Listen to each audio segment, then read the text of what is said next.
అలాగే ఏజ్ 35 సంవత్సరాలు ఇచ్చి ఈవెంట్స్ లో మార్పులు చేయవలసిందిగా విజ్ఞప్తి చేస్తున్నాం.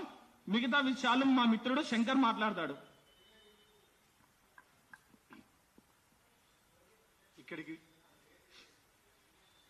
నా పేరు శంకర్. ఇక్కడికి విచ్చేసిన అందరికీ ప్రత్యేక కృతజ్ఞతలు. ముఖ్యంగా ఈ ప్రోగ్రాం కండక్ట్ చేయడానికి గతంలో జీవో నెంబర్ 46 గురించి బాధపడి మెరిట్ స్టూడెంట్స్ ఏదైతే 125, 127 మార్కులు వచ్చి ఉద్యోగం రాలేదు, హైదరాబాద్ లో సంగారెడ్డి, రంగారెడ్డి, సైబరాబాద్ లో 90, 100 మార్కులకు ఉద్యోగాలు వచ్చిన విషయంలో బోర్డు చైర్మన్ చేసిన తప్పిదం గురించి, ఆ తప్పిదాన్ని భవిష్యత్తులో మళ్ళీ పునరావృతం కాకుండా మళ్ళీ ఏదైతే రాబోయే నోటిఫికేషన్ లో 20,000 పోలీసు ఉద్యోగాలు భర్తీ చేయాలని, అలాగే ఈ జీవో నెంబర్ 46 కేసు సుప్రీంకోర్టులో ఉంది. ఆ సుప్రీంకోర్టులో ఉన్న అది కంటిన్యూ అవుతూనే ఉంది. సుప్రీంకోర్టులో గెలుస్తామనే ధీమా కూడా ఉంది. ఆ జీవో నెంబర్ 46ని టీజీఎస్పీని మినహాయించాలని చెప్పేసి ప్రధాన డిమాండ్ గా, అదేవిధంగా ఈ బాధితులు ఏదైతే నష్టపోయారో గత నోటిఫికేషన్ లో వాళ్ళకి ఏజ్ రిలాక్సేషన్స్ ఒక 2 సంవత్సరాలు అదనంగా కల్పిస్తూ 35 సంవత్సరాలు పెంచాలని, ఏదైతే మన మిత్రులు చెప్పినట్టు నిజంగా ఇది ఎంత దౌర్భాగ్యం అంటే దుర్మార్గము. ఆయన బోర్డు చైర్మన్ కేవలం ఆంధ్ర వ్యక్తులకు లబ్ధి చేయాలని చెప్పేసి, ఎవరైతే స్థానికంగా 4 సంవత్సరాలు ఎక్కడ చదివితే అది స్థానికంగా అది ఎలా పాసిబుల్ అవుతుందండి? ఎవరైతే మేము ఇప్పుడు డిమాండ్ చేస్తున్నాము, నోటిఫికేషన్ రాసేది మేము, మాకు అనుగుణంగా తెలంగాణ బిడ్డలం మేము, నువ్వు ఆంధ్ర వ్యక్తివి, నోటిఫికేషన్ మేము ఎలా కావాలనుకుంటే అలా నిర్వహించే బాధ్యత మాత్రమే నీ బోర్డుదని చెప్పేసి, స్థానికత అనేది 6 నుండి 10వ తరగతికి ఎవరైనా సరే 10వ తరగతి ఎక్కడ చదివితే అది స్థానికత అవుతుంది. మరి నువ్వు 4 సంవత్సరాలు ఉన్నప్పుడు 6 నుంచి 10 తీసుకోవాలి, కానీ 1 to 4th to 7th తీసుకోవడం వలన ఇది కేవలం ఆంధ్ర సెటిలర్స్ వాళ్ళకి మాత్రమే లబ్ధి జరుగుతుంది. హైదరాబాద్ లో గత నోటిఫికేషన్ లో చూసుకుంటే 2,500 పోస్టులు ఆంధ్ర వాళ్ళకే తరలిపోయింది. తెలంగాణ బిడ్డలు ఎవరైతే తెలంగాణ నీళ్లు, నిధులు, నియామకాల కోసం కొట్లాడి తెలంగాణ తెచ్చామో వాళ్ళకి అన్యాయం జరిగిందని స్పష్టంగా ఈ ఆంధ్ర వ్యక్తిని నియమించడం వల్ల అర్థమవుతుంది. ఇంకొకటి, చాలా సందర్భాలలో చాలా మినిస్టర్లు చెప్పిన సందర్భం ఇది. చాలా మంది మినిస్టర్స్ మేము నోటిఫికేషన్స్ వద్దు అని కొట్లాడుతున్నామని చెప్పేసి మీడియా ముఖంగా చెప్పారు. ఎంత సిగ్గుచేటు, ఎంత దౌర్భాగ్యం. మీరు తెలంగాణలో ఉన్నారా, పక్క రాష్ట్రం బీహార్ లో ఉన్నారా?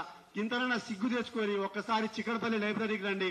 దిల్సునార్ సాయిబాబా టెంపుల్ దగ్గర మధ్యాహ్నం పూట భోజనం చేస్తున్న ఒక నిరుద్యోగిని అడగండి. సిగ్గు పడుతున్నారు మీకు నిరుద్యోగులు ఓటేసినందుకు. అన్న రేవంత్ అన్న, మీరు చెప్పినట్టే తెలంగాణ గవర్నమెంట్ నిరుద్యోగుల గవర్నమెంట్, నిరుద్యోగులు తలుచుకుంటేనే వచ్చిన గవర్నమెంట్ అని చెప్పేసి మీరు చాలా సార్లు మీడియా ముందు మాట్లాడారు. నిజంగా మీకు చిత్తశుద్ధి ఉంటే మొన్న ఓయూలో కూడా మీరు ఆ కంచెలేసుకొని వెళ్లరు. నిరుద్యోగులను పిలిపించి నిరుద్యోగులు ఏం కావాలనుకుంటున్నారో వాళ్ళని అడగండి, వాళ్ళతో చర్చలు జరపండి. నిరుద్యోగులు నోటిఫికేషన్స్ కావాలనుకుంటున్నారా వద్దనుకుంటున్నారా అనేది మీకు అర్థమవుతుంది. ఎవడో బ్రోకర్ గారు చెప్పిండని చెప్పేసి, చిల్లర గారు చెప్పిండని చెప్పేసి పిల్లగాళ్ళు నోటిఫికేషన్ ఇస్తారు వద్దని చెప్పేసి కొట్లాడుతారని చెప్పేసి అది మీ స్థాయికి తగ్గ మాట కాదని చెప్పేసి నేను ఈ మీడియా ముఖంగా చెప్తున్నాను. అదేవిధంగా మన బోర్డు చైర్మన్ ని తొలగించాలి. ముఖ్యంగా ఎవరండి ఆయనకి ఏం అవగాహన ఉంది? కనీసం ఒక మినిస్టర్లస్ తోటి కానీ, ఒక స్టూడెంట్స్ తోటి కానీ ఎలాంటి ఒక నోటిఫికేషన్ లో ఏమి ఇస్తున్నారు? 100 జీవోలు తీసుకొచ్చి నువ్వు ఇందులో మెన్షన్ చేస్తే ఆ జీవో ఇంటర్మీడియట్ కానిస్టేబుల్ చదివే విద్యార్థి ఇంటర్మీడియట్ స్టాండర్డ్ లెవెల్లో ప్రిపేర్ అవుతాడు. ఇంటర్మీడియట్ స్టాండర్డ్ లెవెల్లో ప్రిపేర్ అయ్యే అభ్యర్థికి నీకు 100 జీవోలు తీసుకొచ్చి నువ్వు చెప్పాలి కదా, అది నీ బాధ్యత రై.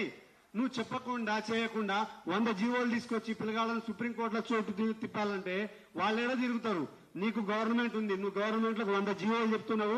ఆ 100 గవర్నమెంట్ జీవోలు చెప్పడం వల్ల వాళ్ళు నీకు ఆర్థికంగా హెల్ప్ చేస్తున్నారు. కానీ నిరుద్యోగులకు, గ్రామీణ ప్రాంత అభ్యర్థులకు ఎవరు న్యాయం చేస్తారు? అలాగే ఎన్సీసీ ఆ బోర్డు నోటిఫికేషన్ నువ్వు ఎంత దరిద్రుడు, దుర్మార్గుడు, దౌర్భాగ్యుడు. నీకు అసలు నువ్వు ఎట్లా ఐపీఎస్ అయ్యావో, నువ్వు ఎట్లా బోర్డు చైర్మన్ అయ్యావో మాకు అర్థమైతే లేదు. ఎవరైనా ఎన్సీసీలో ఏబిసి 3 సర్టిఫికేట్లు ఉంటాయండి. అది ఏ అనేది 9th to 10th లో వస్తుంది, బి అనేది ఇంటర్ గానీ డిగ్రీలో వస్తుంది, సి అనేది డిగ్రీ బీటెక్ లలో వస్తుంది. అది తీసుకొచ్చి ఈ బోర్డు చైర్మన్ ఏబిసి వాళ్లకు ఒకటే అని చెప్పేసి 3% ఇచ్చారు. ఎవరైనా 9th to 10th లో చదివినోడు ఏ సర్టిఫికేట్ తీసుకొచ్చి డిగ్రీలో సి సర్టిఫికేట్ వస్తే దాన్ని ఈక్వల్ చేశారండి. అదెంత దరిద్రము. ఎన్సీసీ సి సర్టిఫికేట్ 500 మార్కులకు ఎగ్జామ్ కండక్ట్ చేసి వాడు ఎన్నో క్యాంపులు అటెంప్ట్ చేయాలి, ఎగ్జామ్స్ రాయాలి, ఎంత కష్టపడితే గానీ సి సర్టిఫికేట్ రాదు. అలాంటి సి సర్టిఫికేట్ 9th 10th లో ఏదో చూసి రాపిస్తే ఆ వచ్చిన ఏ సర్టిఫికేట్ కి ఈక్వల్ చేశాడు.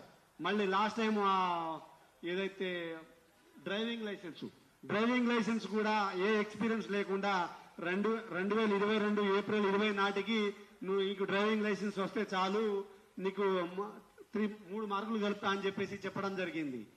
ఇదంతా ఒక నోటిఫికేషన్ ఇచ్చేటప్పుడు బోర్డు చైర్మన్ చేసే తప్పిదాల వలన ప్రభుత్వానికి ఎఫెక్ట్ పడుతుందనే విషయాన్ని ఈ మీడియా ముఖంగా మరి సీఎం రేవంత్ రెడ్డి గానీ ఇంటర్వ్యూస్ వాళ్ళు తీసుకెళ్లి ఎవరైతే నిరుద్యోగులు ఏం కావాలనుకుంటున్నారు, వాళ్ళు ఎలాంటి నోటిఫికేషన్స్ కావాలనుకుంటున్నారు, వాళ్ళకి ఎన్ని పోస్టులు కావాలనుకుంటున్నారు అనే విషయాల మీద క్లుప్తంగా చర్చించి మాతోటి చర్చిస్తే మేం చెప్తాము. ఎందుకంటే మేము ఎదుర్కొన్న గవర్నమెంట్ కాబట్టి.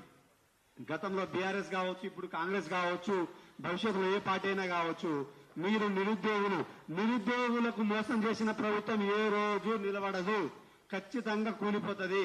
ఈ విషయాన్ని ఇప్పటికే 2 సంవత్సరాలు అయిపోయింది. మీరు నిరుద్యోగులతో ఎలాంటి చర్చలు జరపలేదు. కానీ ఇప్పటికైనా నష్టపోయింది ఏం లేదు. నిరుద్యోగుల్ని పిలిచి వాళ్ళతో చర్చలు జరిపి వాళ్ళు ఏం కావాలనుకుంటున్నారు, మీరే చెప్పారు నిరుద్యోగుల ప్రభుత్వం అని చెప్పేసి, ప్రజా ప్రభుత్వం అని చెప్పేసి. ప్రజలు చాలా మంది ఊర్లలో మా తల్లిదండ్రులు కావచ్చు, యూరియా కొరత లేదని, యూరియా కొరత వల్ల చాలా ఇబ్బంది పడుతున్నారు. ఏదైనా సమస్య మీరు అనుకున్నట్టు మీకు పదవులు వస్తే, మిమ్మల్ని గెలిపించినందుకు మీకు పదవులు వచ్చినంత మాత్రాన సమస్యలు పరిష్కారం కావు.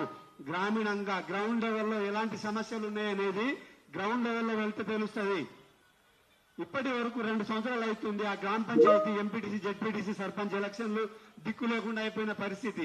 నీకు పదవులు వస్తే సరిపోదు, నీకోసం కష్టపడ్డ ఏ కార్యకర్తకైనా సరే అది పదవులు రావాలని చెప్పి నువ్వు ఖచ్చితంగా నోటిఫికేషన్ ఏదైతే ఎలక్షన్స్ ఉన్నాయో అవి నిర్వహించి, ఏ ప్రజాప్రభుత్వంలో గ్రామీణ ప్రాంతం వాళ్ళు ఎలాంటి ఇబ్బందులు పడుతున్నారో అలాంటి ఇబ్బందులు తెలుసుకొని దాన్ని పరిశీలించి దాన్ని సాల్వ్ చేసే విధంగా ట్రై చేస్తారని చెప్పేసి ఈ ప్రభుత్వాన్ని నేను వేడుకుంటున్నా.